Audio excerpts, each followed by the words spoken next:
जय हिंद दोस्तों, स्वागत है आपका हमारे इस यूट्यूब चैनल में। हम लोग पिछले क्लास में ये चीज़ पढ़ चुके थे जनन के बारे में कि जनन दो प्रकार का होता है, एक अलैंगिक जनन और दूसरा लैंगिक जनन, और उसके बीच का डिफरेंस भी जान चुके थे कि क्या क्या डिफरेंस होता है। अलैंगिक जनन में हम लोग पढ़े थे कि सिंगल पेरेंट इन्वॉल्व होता है, जबकि लैंगिक जनन में डबल पेरेंट इन्वॉल्व होता है। ठीक है, अलैंगिक जनन जो होता है पौधा में भी होता है, ये भी देख लिए थे कुछ पौधा में, जैसे छोटे छोटे पौधे हैं उसमें, कुछ पौधे में, और लैंगिक जनन में भी, पौधा में लैंगिक जनन भी होता है। तो आज हम लैंगिक जनन में पौधा में लैंगिक जनन पढ़ेंगे। ठीक है, लैंगिक जनन के बारे में पढ़ लेंगे। लैंगिक जनन जानने से पहले ये जान लीजिए कि लैंगिक जनन में डबल पेरेंट इन्वॉल्व होता है। तो डबल पेरेंट इन्वॉल्व होता है, एक मेल इन्वॉल्व होता है, मेल यानी नर, और एक फीमेल इन्वॉल्व होता है। ठीक है, ये मान लेते हैं मेल का जो सेल्स कहलाएगा सेक्स सेल्स, ठीक ना, जो जनन में पार्टिसिपेट करेगा, रिप्रोडक्शन करने के लिए तो पार्टिसिपेट करना होगा, तो इसको मेल गैमेट बोलते हैं। मेल के सेक्स सेल्स को क्या बोलते हैं? Male gamete. गैमेट नर युग्मक, क्या चीज़ बोलते हैं? नर युग्मक। ठीक है, उसी तरीक़ा से फीमेल के गैमेट को फीमेल गैमेट बोलते हैं, फीमेल गैमेट। मादा युग्मक। ठीक है दोस्त, ये दोनों आपस में मिलते हैं। ठीक है, इस मिलने वाले प्रोसेस को हम लोग बोलते हैं फर्टिलाइजेशन हुआ है। क्या हुआ है? फर्टिलाइजेशन। और दोनों जब मिलते हैं फर्टिलाइजेशन करते हैं, तो फर्टिलाइजेशन के बाद, ठीक है, फर्टिलाइजेशन को हिंदी में निषेचन बोलते हैं। क्या बोलते हैं? निषेचन। ठीक है, समझिएगा, ये मिलने वाले प्रोसेस निषेचन कहलाए। और मिल करके ये सेल्स और ये सेल्स मिल करके, मेल गैमेट और फीमेल गैमेट मिल करके, ये भी एक सिंगल सेल्स होता है, और ये सेल्स कहलाते हैं जाइगोट। जाइगोट, ठीक है, जाइगोट सिंगल सेल होता है। ठीक है, एक कोशिकीय यूनिसेलुलर होता है, ये बोल सकते हैं। ठीक है, सिंगल सेल होता है। अब ये जो सिंगल सेल है, जाइगोट को हिंदी में युग्मनज बोलते हैं। युग्मनज हिंदी भी समझते चलिए। ठीक है, अब ये सेल्स जो होता है धीरे धीरे डिवाइड होना शुरू होगा, मल्टी सेल बनना शुरू होगा, और डिवाइड हो करके यही सेल्स अगला प्रोसेस में कि धीरे धीरे कई सेल्स में क्या होंगे? डिवाइड हो करके, और इसी से एक न्यू बेबी होता है, न्यू बेबी का फॉर्मेशन होता है। ठीक है, यानी हम ये कह सकते हैं एम्ब्रायो बनता है। एम्ब्रायो से जब तक गर्भ में रहता है एम्ब्रायो, बाहर आ गया। तो ये इतना प्रोसेस होता है, मेल गैमेट और फीमेल गैमेट, इस तरीक़ा से। तो आज की वीडियो में हम लोग जानेंगे कि पौधा में लैंगिक जनन कैसे होता है। ठीक है, पौधा में लैंगिक जनन के बारे में समझते हैं कि किस प्रकार से होता है। अब ये चीज़ समझ जाइए। ठीक है,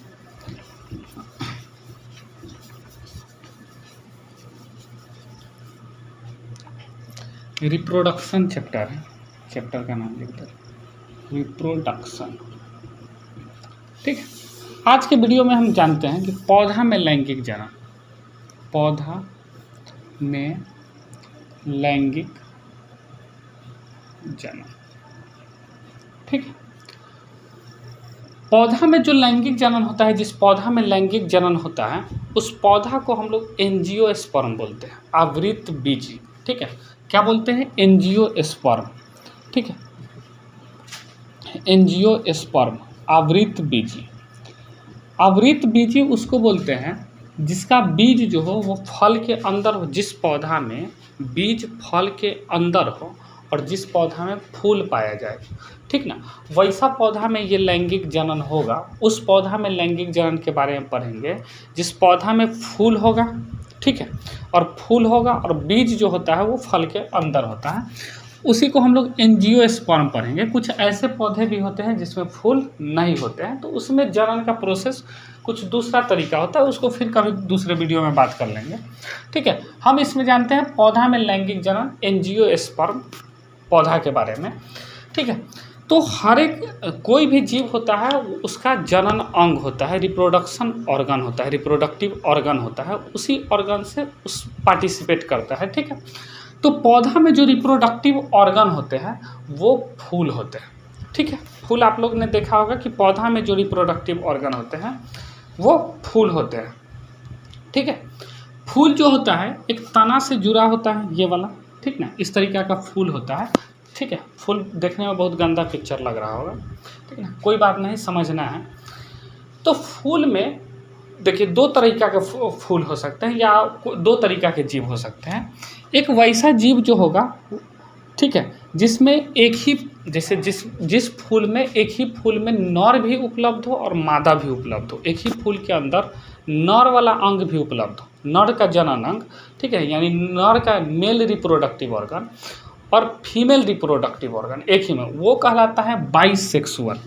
ठीक ना, क्या चीज़, बाइसेक्सुअल, ये सब टर्म याद रखना है, बाइसेक्सुअल। ठीक है, हिंदी में द्विलिंगी, द्विलिंगी। ठीक है, बाइसेक्सुअल किसको बोलेंगे, एक ही में मेल का रिप्रोडक्टिव ऑर्गन प्लस फीमेल का रिप्रोडक्टिव ऑर्गन, ठीक है, रिप्रोडक्टिव ऑर्गन ये हो, ठीक ना, उसके जनन का अंग हो, रिप्रोडक्टिव ऑर्गन, ठीक है, वो कहलाएगा बाइसेक्सुअल, द्विलिंगी। यूनिसेक्सुअल वैसा फ्लावर यूनिसेक्सुअल कहलाएगा, यूनिसेक्सुअल फ्लावर कहलाएगा, एक लिंगी, जिसमें मेल रिप्रोडक्टिव ऑर्गन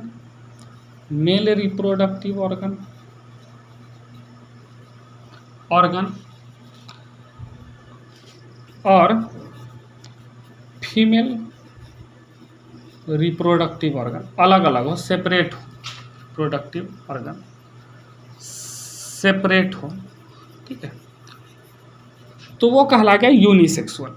जैसे मेरे अंदर जो होगा वो मेल रिप्रोडक्टिव ऑर्गन होगा, तो केवल मेल का रिप्रोडक्टिव ऑर्गन है, तो हम कहलाएंगे यूनिसेक्सुअल, एक लिंगी।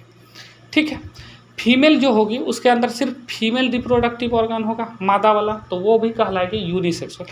तो केवल जिसके अंदर एक ही या तो मेल रिप्रोडक्टिव ऑर्गन हो या केवल फीमेल रिप्रोडक्टिव ऑर्गन हो, वो कहलाएगा यूनिसेक्सुअल। और मान लीजिए कि जिस फूल में मेल रिप्रोडक्टिव भी उसी फूल के अंदर उपलब्ध हो और फीमेल रिप्रोडक्टिव ऑर्गन भी उसी के अंदर उपलब्ध हो, ठीक है, यानी मेल यानी नर जनन अंग भी उसी के अंदर हो और मादा जनन अंग भी उसी के अंदर हो, तो वो कहलाएगा बाइसेक्सुअल। जैसे यहाँ पर जो हम फूल बनाए हुए हैं इसमें नर जनन अंग भी बनाए हुए हैं, नर वाला भी और मादा वाला भी, तो ये फूल जो कहलाएगा वो कहलाएगा बाइसेक्सुअल यानी द्विलिंगी। ठीक है, तो आशा करते हैं कि एक लिंगी और द्विलिंगी आप लोग समझ गए होंगे कि एक लिंगी किसको बोलेंगे और द्विलिंगी किसको बोलेंगे। ठीक है, तो अब चलते हैं फ्लावर को समझते हैं कि फ्लावर में किस भाग को क्या कहा जाता है, इसके बारे में समझते हैं।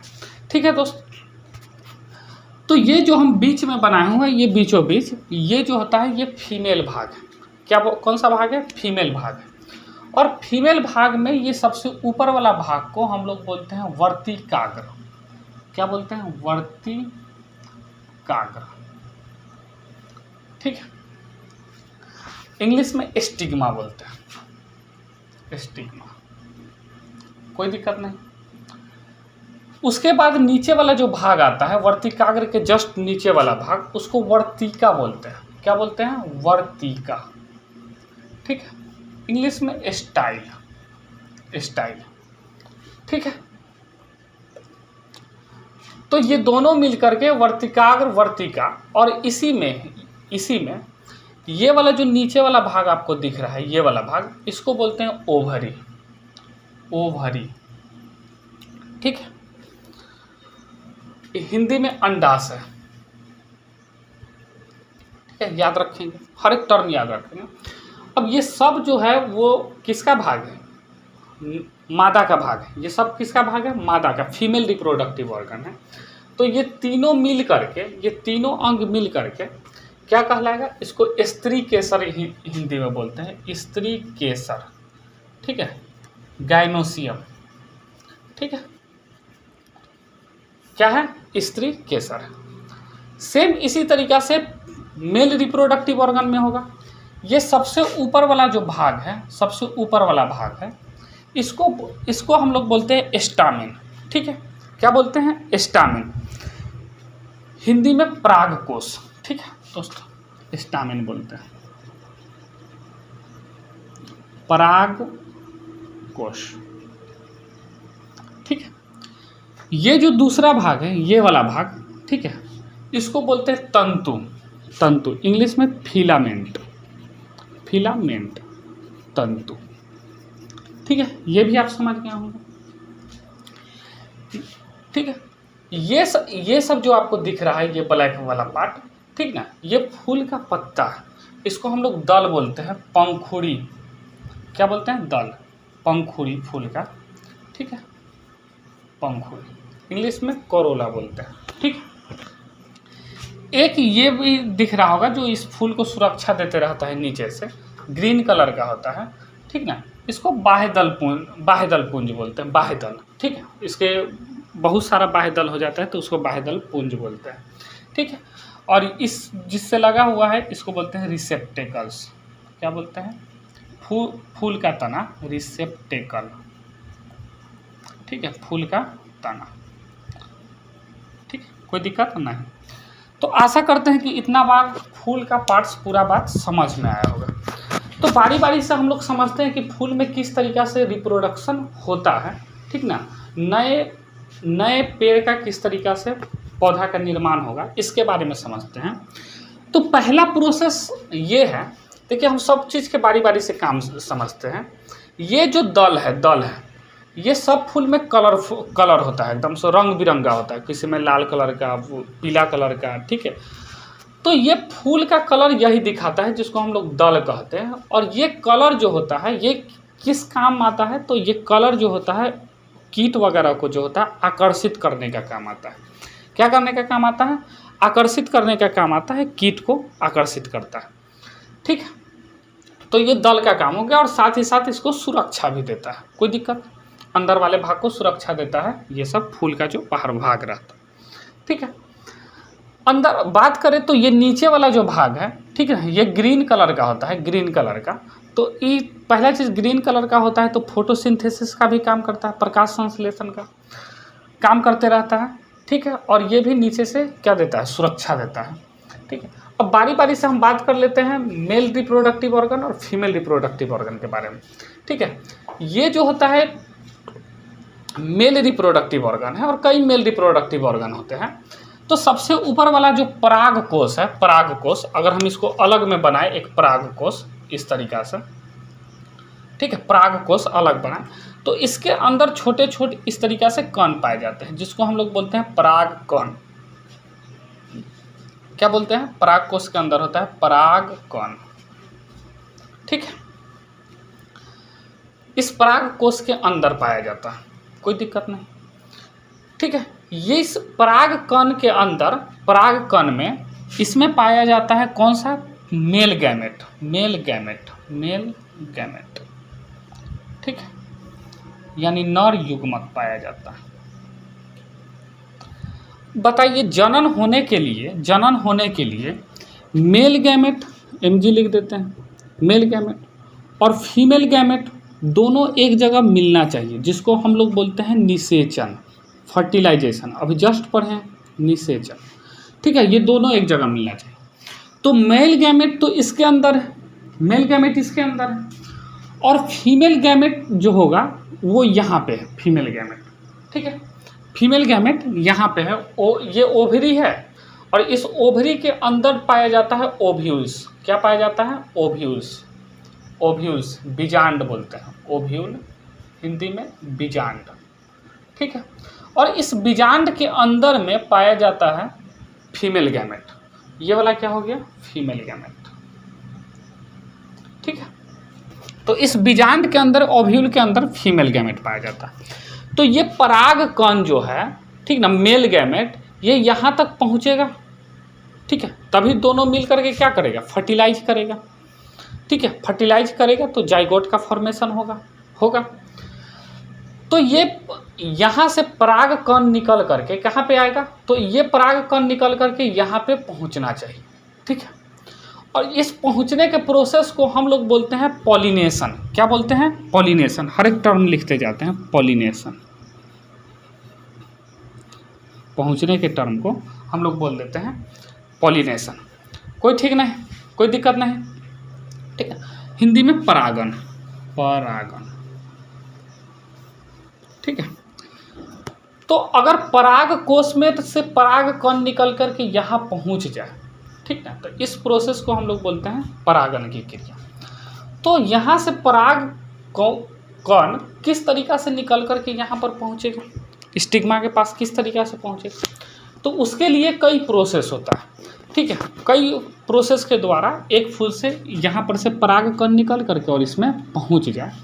तो पहले ये हो सकता है कि अगर फूल वगैरह इस तरीक़ा से हिले वगैरह, ठीक है, ये जो होता है पराग कण होता है, ये हल्का कभी कभी आप फूल छूते होइएगा ना तो आसानी से उसमें पीला कलर का हाथ में लग जाता है, वही परागन है, पराग कण है, ठीक है, जो हाथ में लग जाता है। ये बहुत हल्के होते हैं और इसी पे होता है। तो मान लीजिए कि फूल वगैरह हिला इसे हवा के कारण, और हिला और इसमें से पराग कण जो है निकल करके इस पे आकर के चिपक गया, यहाँ इस पे चिपक जाता है, कोई भी चीज़ चिपचिपा होता है।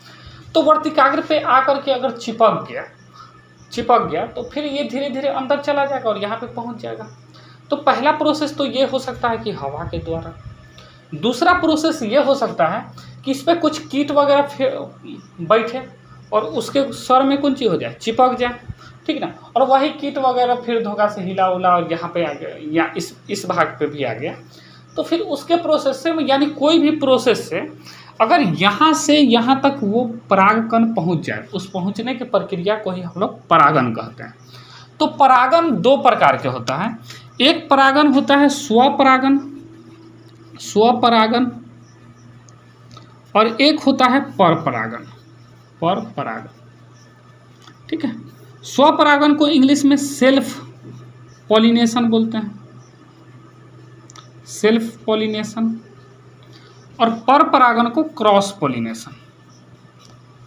पॉलिनेशन, ठीक है। तो या तो स्वपरागन होगा या तो परपरागन होगा। स्वपरागन कब बोलेंगे, जब इसी फूल से इसी फूल में रह जाए तो स्वपरागन बोलेंगे। इसी फूल से इसी फूल में, इसी फूल का परागकोश इसी फूल में रह जाए, चला है, तो उसको हम स्वपरागन बोलेंगे, क्रॉस पॉलिनेशन। और एक ये फूल है और एक दूसरा फूल है, और इसमें का परागकण दूसरा फूल में आए तो उसको हम लोग बोलेंगे परपरागन, ठीक है, यानी क्रॉस पॉलिनेशन। क्रॉस पॉलिनेशन कब बोलेंगे, एक फूल का दूसरे फूल में जाएगा जब, ठीक ना, परागकण, तो उसको बोलेंगे क्रॉस पॉलिनेशन, ठीक है। नहीं तो सेल्फ पॉलिनेशन, उसी फूल से उसी फूल में रहे तो सेल्फ पॉलिनेशन बोलेंगे, स्वपरागन और परपरागन, ठीक है। तो देखिए फूल में भी दो तरीका का होता है कि एक फूल तो ऐसा होता है जिसमें केवल क्या रहे, नर वाला भाग रहे, मादा नहीं रहे, और एक फूल ऐसा होता है जिसमें केवल मादा रहे, ऐसा भी फूल हो सकता है। तो फूल ऐसा भी हो सकता है कि एक फूल हो सकता है एक लिंगी फूल, एक लिंगी। तो एक लिंगी फूल जो होगा उसमें क्या स्वपरागन पॉसिबल है, स्वपरागन और परपरागन में अगर देखें परपरागन, तो जो एक लिंगी है उसमें मान लीजिए कि केवल नर भाग है, तो उसमें तो फीमेल भाग है ही नहीं, तो उसी में जाएगा कैसे। तो जो स्वपरागन है, स्वपरागन एक लिंगी पौधा में स्वपरागन नहीं होगा, केवल क्या होगा, परपरागन। लेकिन अगर मान लीजिए कि द्विलिंगी है, बाइसेक्सुअल है, ठीक है, द्विलिंगी है, तो उसमें स्वपरागन भी पॉसिबल है और परपरागन भी। स्वपरागन भी पॉसिबल है, इसी में से इसी में रह जाएगा, दोनों इसी में है तो, और परपरागन भी पॉसिबल है, इसमें से उसमें चला जाएगा। लेकिन एक लिंगी में केवल परपरागन ही पॉसिबल है, स्वपरागन पॉसिबल नहीं है, ठीक है। इसके बाद अगर हम देखें तो मेन जो होता है, एक तो हवा के द्वारा आ सकता है, दूसरा कीट वगैरह के द्वारा आ सकता है, ठीक है। तो कई तरीक़ा से इसमें आ सकता है। तो जब इससे इसमें कण आ जाएगा, परागकण यहाँ पे, तो यहाँ पे अब यहाँ से कहाँ पहुँचना शुरू होगा, अंदर की तरफ। तो अंदर की तरफ पहुँचना शुरू होगा तो इसमें एक ट्यूब पाया जाता है। क्या पाया जाता है, ट्यूब पाया जाता है, जिसको हम लोग बोलते हैं पॉलन ट्यूब। क्या बोलते हैं, पॉलन ट्यूब, ठीक है, पॉलन ट्यूब, पराग नलिका। तो पॉलन ट्यूब पाया जाता है, तो इस ट्यूब से धीरे धीरे वो जो परागकण है ये उतरना शुरू होता है, ये वाला, ठीक है, और इस तरीक़ा से घूमते हुए नीचे से जाता है, ठीक है, नीचे से। किसी फूल में ये फीमेल गैमेट एक भी हो सकते हैं और किसी फूल में फीमेल गैमेट की संख्या एक से अधिक भी हो सकती है। ठीक है, फीमेल गैमेट की संख्या एक भी हो सकती है और फीमेल गैमेट की संख्या एक से अधिक भी हो सकती है। ठीक है, अगर हम अलग से, जैसे यहाँ पे हम सबसे अच्छा बनाते हैं एक फिगर अलग से। ठीक है, मेल गैमेट फीमेल, इसका एक अच्छा सा फिगर आप समझिए।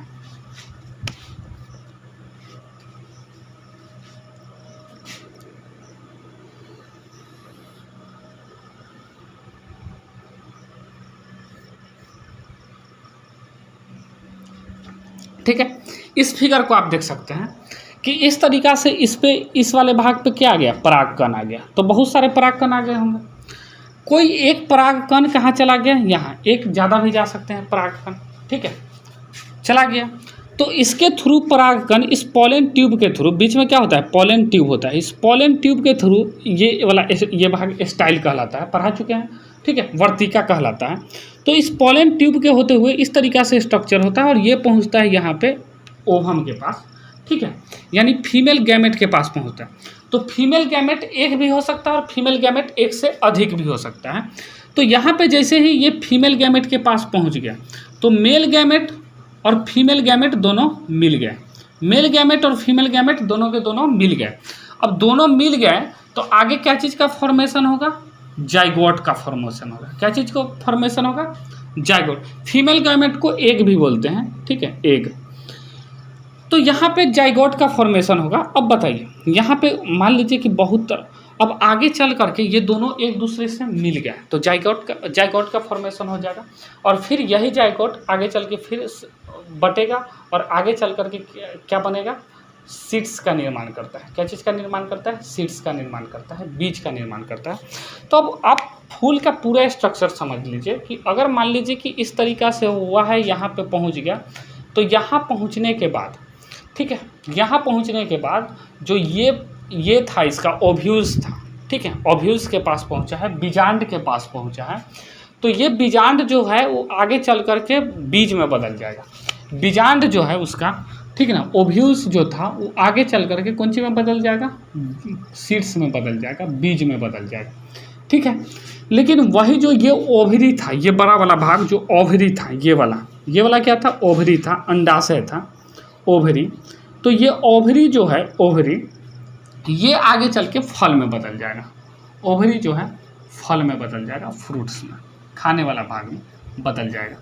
ठीक है, अब आप ये देखते होइएगा कि इसी फूल के अंदर बीज जो है एक ही बीज रहता है। जैसे आम में एगो बीज है। कोई फल ले लीजिएगा जिसमें बीजों की संख्या ज़्यादा रहती है, जैसे मान लीजिए कि पपीता ले लिए, उसमें बहुत सारा बीज रहता है। तो ये डिपेंड करता है कि इसके अंदर जो है फीमेल गैमेट है कितना। ठीक है, फीमेल गैमेट एक भी हो सकता है, ज़्यादा भी। तो फीमेल गैमेट ज़्यादा होगा तो ये परागकण गए हैं और इसके साथ बनेंगे। तो ये फीमेल गैमेट आगे चल के ये ओव्यूल्स जो है, यही तो क्या बनाते हैं, ओव्यूल्स की संख्या अगर ज़्यादा होगी, ठीक ना, ओव्यूल्स की संख्या जितना ज़्यादा होगी उतना बीज बनेगा। ओव्यूल्स आगे चल करके क्या बनता है, बीज। तो जिसके अंदर ओव्यूल्स ज़्यादा होंगे तो उसके अंदर बीज ज़्यादा आएंगे। जिसके अंदर ओव्यूल्स एक होगा उसके अंदर सिंगल बीज आएंगे, क्योंकि ओव्यूल्स ही क्या बन रहा है, बीज बन रहा है। और ओवरी जो था वो क्या बन रहा है, फल बन रहा है। और बाकी भाग जो ये फूल का बाकी भाग जो है, ये सारा भाग, रेस्ट भाग जो है फूल का, ये सारा डाइड हो जाएगा। ठीक ना, यानी रेस्ट पार्ट ऑफ फ्लावर हम लिख सकते हैं, rest part of flower will die. ठीक है, रेस्ट पार्ट फ्लावर का क्या हो जाएगा, बाकी भाग मर जाएगा, ख़त्म हो जाएगा। सिर्फ वही फल ही तो बचता है। फल जो था वो ओवरी से बन गया और ओव्यूल से क्या बन गया, बीज बन गया। ठीक है, तो यहाँ तक की कहानी आपको समझ में आई गई होगी कि किस तरीके का यहाँ तक की कहानी है। ठीक है, फूल जो होता है, जो फूल कलर वाला होता है तो आकर्षित करने, तो दिन में जो फूल खिलता है ना वो कलरफुल होता है आकर्षित करने के लिए। लेकिन रात में जो फूल खिलता है, रात वाला फूल, ठीक ना, जैसे रात रानी हो गया, फूल का नाम है। तो रात रानी फूल में, ठीक है, उसमें कलर उतना अच्छा नहीं होगा, लेकिन क्या होगा, क्योंकि रात में कैसे आकर्षित करेगा, तो कीट वगैरह तो दिख ही नहीं पाएगा, कीट वगैरह को, तो वो आकर्षित उतना ज़्यादा नहीं कर पाएगा। तो रात के फूल में खुशबू ज़्यादा होगा। ठीक है, और दिन वाला फूल जो खिलता है उसमें कलरफुल ज़्यादा होगा, कलर ज़्यादा होगा। अब आप ये समझ गए होंगे। ठीक है, तो इतना तक में कोई दिक्कत नहीं हुआ होगा, आपको उम्मीद है। ठीक है, तो सबसे अब जान लेते हैं कि दुनिया में सबसे छोटा फूल कौन है। तो सबसे छोटा फूल जो है, सबसे छोटा फूल, ठीक है, लिख दे रहे हैं, फूल में सबसे छोटा फूल जो क्वेश्चन बनते हैं यहाँ से, छोटा फूल वॉल्फिया का फूल होता है, वॉल्फिया। ठीक है, छोटा फूल वॉल्फिया का होता है। सबसे बड़ा फूल जो है, सबसे बड़ा फूल रिफ्लेसिया का होता है, रिफ्लेसिया। ठीक है, रिफ्लेसिया के फूल में परागन जो होता है हवा हुआ के द्वारा नहीं होगा, बहुत बड़ा फूल होता है, लगभग 10 kg आप लिख लीजिए, इतना बड़ा फूल होता है। ठीक ना, कोई को मार दीजिएगा इस फूले से तो बेहोश हो जाएगा। तो रिफ्लेसिया का फूल सबसे बड़ा फूल होता है और वॉल्फिया का फूल सबसे छोटा फूल होता है। तो रिफ्लेसिया के फूल में जो परागन का काम होता है, पॉलिनेशन का काम होता है, ये परागन हाथी के द्वारा कराया जाता है। किसके द्वारा? हाथी के द्वारा। उसमें से हाथी ऐसे सूर लिया, परागकण लिया और उसके कुंची में डाल देगा, इसमें वर्तिकाग्र पे डाल देगा, स्टिग्मा पे उसके चिपक जाएगा। तो परागन किसके द्वारा होता है? हाथी के द्वारा होता है, बड़ा फूल में। ठीक है, तो सबसे छोटा फूल ये है, सबसे बड़ा फूल ये है।